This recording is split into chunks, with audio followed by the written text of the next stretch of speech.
Gurubhyo Namaha, Namo Namaha.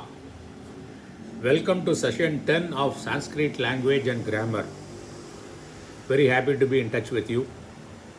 Starting with your good news, tomorrow morning I am leaving to Ayodhya via Hyderabad.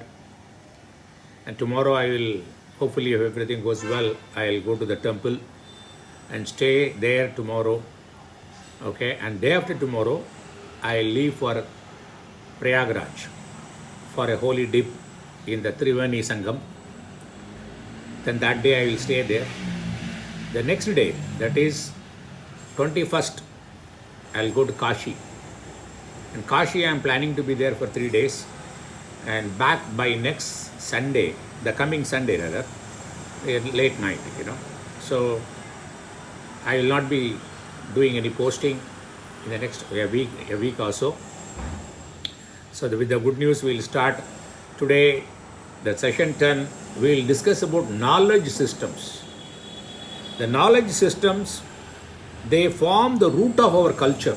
The knowledge system forms the root of a culture, which influences the way of our thinking, our approach towards life, our approach towards the world, the science, everything. The place where the knowledge resides, that is called Vidhya means knowledge, Sthanam means place. The knowledge, the place where knowledge resides. There are 18 places, such places, called Ashtadasha Vidhya Sthanani, 18 Vidyas places, knowledge places. What are they? 4 Vedas. What are the Vedas? Rig Veda, Yajurveda, Samaveda, Atharvada Veda. They are all peculiar. Okay? And 6 Veda Angas, the parts of the Veda. What are they? Siksha, Niruktam, then Chandas, Vyakaranam, then Kalpa and Jyotisha. So, Siksha, it deals with phonetics, the pronunciation aspect of our language, the language. And Niruktam talks about the deriving the root of the word, from a word, from where it has come. As I mentioned earlier, 95% of the word, they have their root in verbal roots. So from a verbal root to the word, be it a verb or noun, how it has come, tracing back to the root. The meaning is dealt by Nirukta. Chandas means the binary systems in computer is based on Chandas only. The syllables are divided into Lagu and Guru, light and heavy, and based on their arrangements, they give a meter for that. Okay? So that what happens, this Veda Angas, the objective of Veda Anga is to preserve the Veda and keep it as it is and continue like that. The preservation and continuation, that is the objective of continuation with the same quality. That is the objective of Vedangas. So this is meter, Chandas. Vyakaranam is the grammar rule. How words are formed.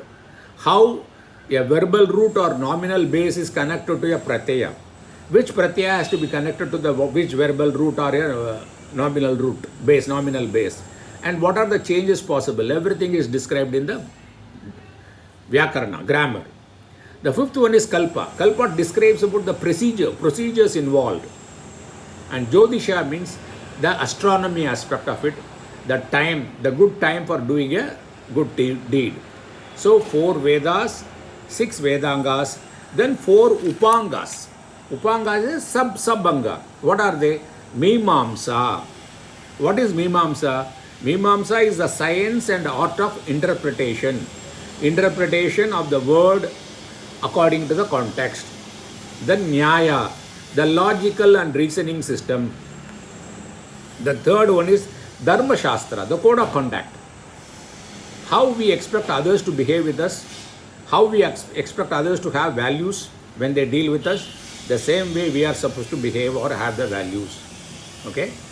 That is the Dharma Shastra. Purana means is the historical events and stories that are written in such a way so that we can understand the practical application of the teaching of Veda.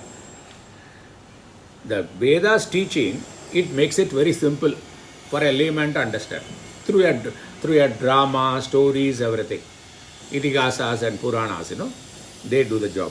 So 4 Vedas, 6 Vedangas, 4 Upangas, and 4 Vedas. That is Sub-Veda. They are supplement to that, the Vedas. One is Ayurveda. Ayurveda is the science of life, the science of health, the science of our contact from morning to night, so that our body and mind will be good, in a good healthy condition. So the Ayurveda is the Upaveda of Rig Veda. Then Dhanurveda. Dhanurveda talks about warfare, weaponaries, metallurgies, how the weapons are made, which metal to be used. This comes as a Upaveda of Yajurveda. The third one is Gandharva Veda. Gandharva Veda is dealing with music, dance and everything. It comes as a Upaveda of Samaveda. Then Arthashastram. It comes as the Upaveda of Atharvana Veda. Arthashastram deals with economics, management, public administration, etc. So these are the 18 places of Vidya, knowledge. What are they? 4 Vedas, 6 Vedangas, 4 Upangas, 4 Upavedas. These are the 18, correct? This is, whatever I said, is mentioned in a sloka in Vishnu Puranam. I'll just read the sloka. Angani Vedas Chatvaro Mimamsa Nyaya Vistaraha Puranam Dharmashastram Cha Vidyahi Etash Chaturdasha Ayurvedo Dhanurvedo Gandharvascha Shaiva Ta Te Trayaha Arthashastram Chaturtantu Vidyahi Ashtadashaiva Taha. That's whatever I said, they are just putting in this verse. Okay.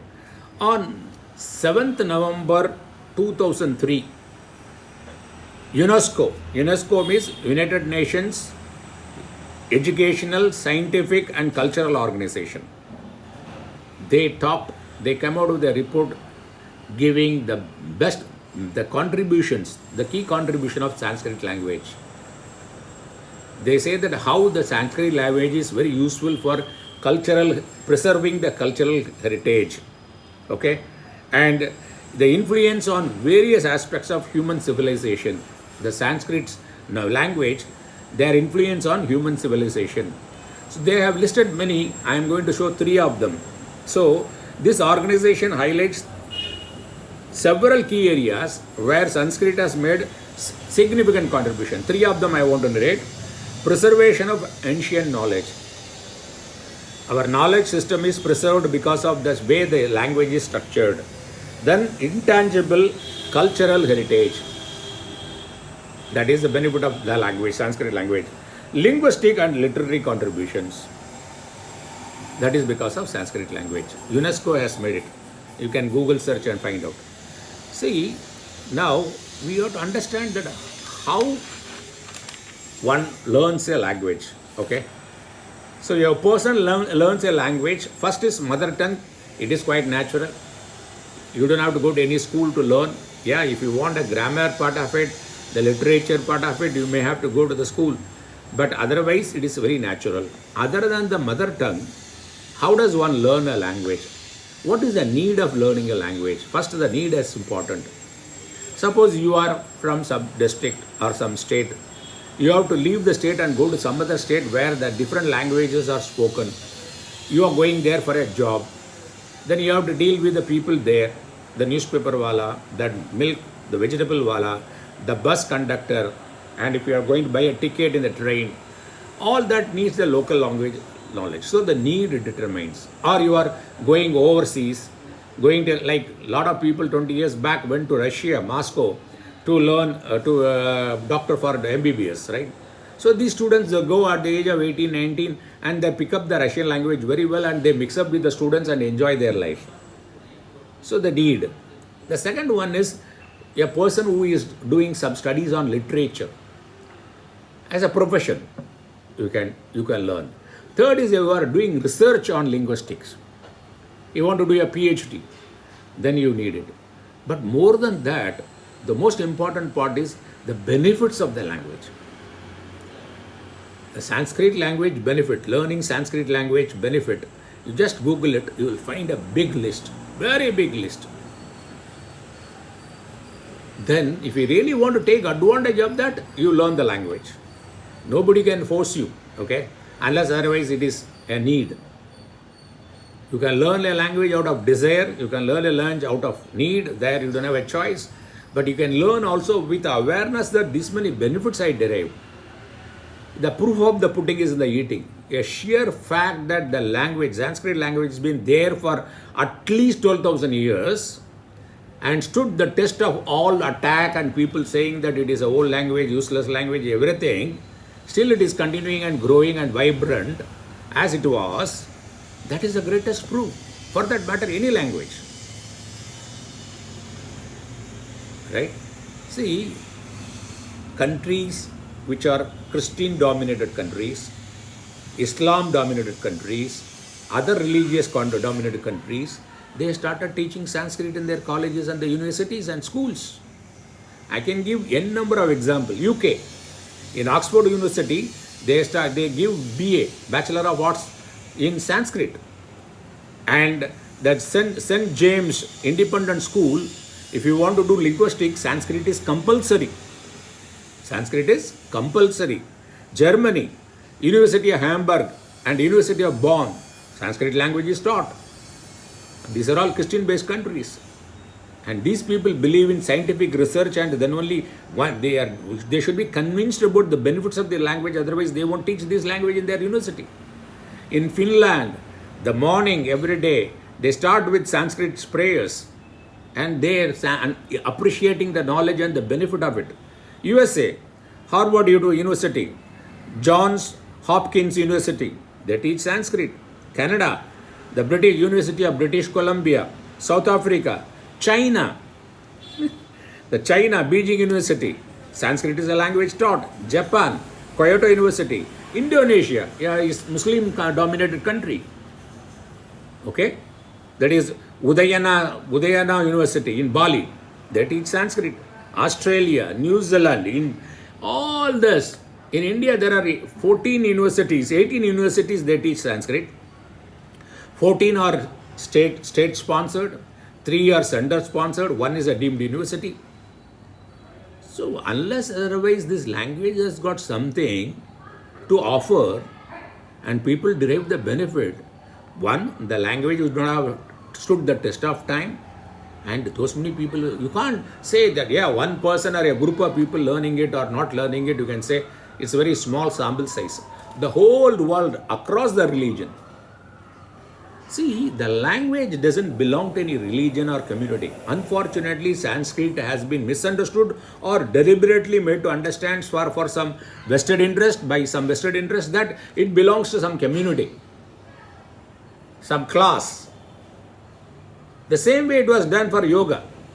Yoga belongs to some country, a Hindu religion, Indian product. So other religions should not learn yoga. But today is slowly changing. All over the world, yoga is taught. Yoga studios are there. In USA, you go there, every second street or so, the yoga studio is there. People are deriving the benefit because it doesn't belong to any country or religion. Same way the languages. It's stupidity to claim that particular language is restricted only for some community. And if you want to, if there is a need, if you are interested, if you have a desire, if you find a usage, everyone is feel free to learn any language. And this research says that more and more languages you learn, the anatomy of the brain changes and it becomes more effective. Your cognitive ability, your memory power, then your analytical skill, logical reasoning, they all improve. It's all study report is there.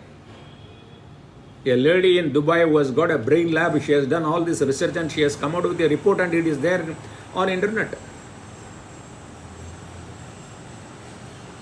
So wherever there is a benefit, it's just as a commercial transaction. If something is going to be useful to me, why not?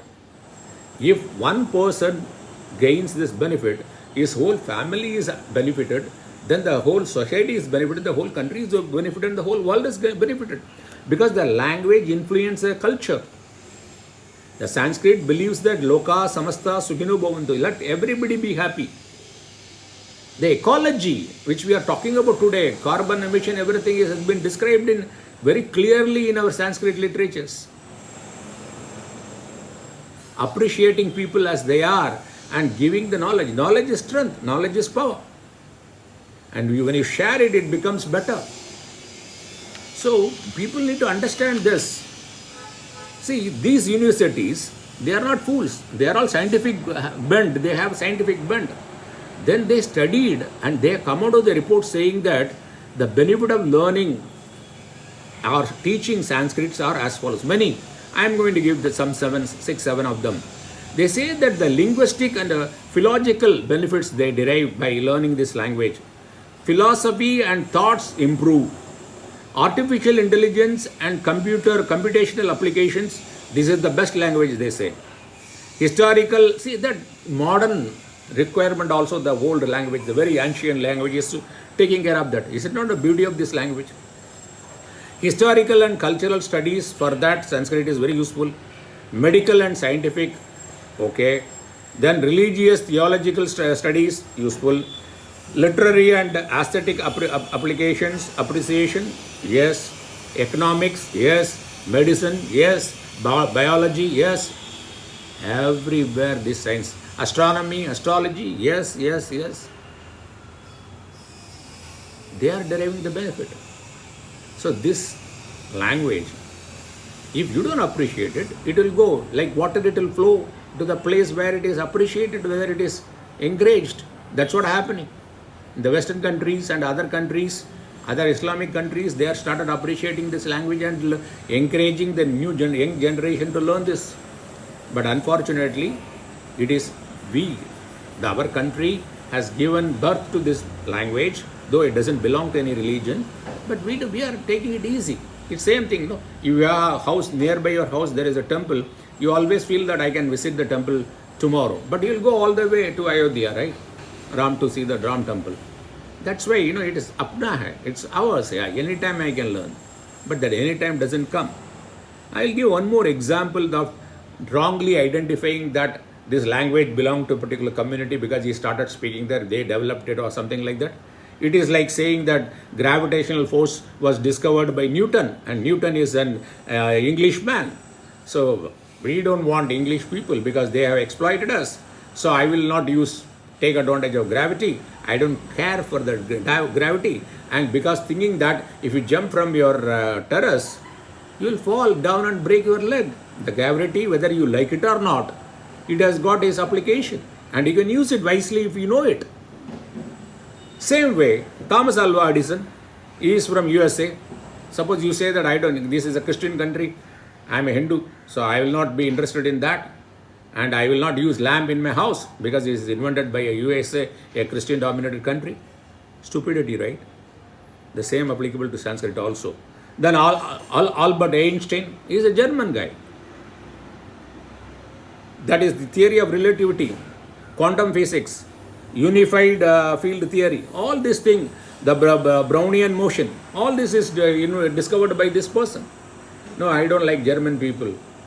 They were against Jews. So they are Nazis. I will not. Who is going? You are going to lose. We are going to lose. And attaching that belongs to a particular community or a religion or a country is not right. It's a misunderstanding, right? Like GPS, Global Positioning System, is discovered by in USA by the defense people, right? And you are using it every day, irrespective of the place you are. Just because it is particular person or community or a religion, I will not use it. It's as stupid as that, right? So wherever there is a benefit, and if you find that it's useful to you, one is there is a need and I have a desire and the benefits, we need to exploit it. And this language does not require any help of one or two person, because he stood the onslaught of time, more than 12,000 years. Many people try to remove this or eradicate this language, but still it is, in artificial intelligence it is used, means it is as fresh for the latest contemporary applications. So friends, I just want to emphasize the truth. Today, fortunately, whatever I say, immediately you can Google searches. Artificial intelligence is there, Chat GPT is there. You can verify whatever I say. Please derive the benefit. And if you have a liking, develop more. keep an open mind. If you don't want to praise it, at least don't condemn it without knowing about the language, right? And even you condemn it, it doesn't matter to the language because it has stood 12,000 years plus history time, no? So thank you very much. So next week I am not here. The next posting will be only after I come back, maybe after 7-8 days. We'll do that. Till then, I'll do prayer for all of you. Keep you all in my prayer every day, whenever I'm there. Thank you very much for this opportunity.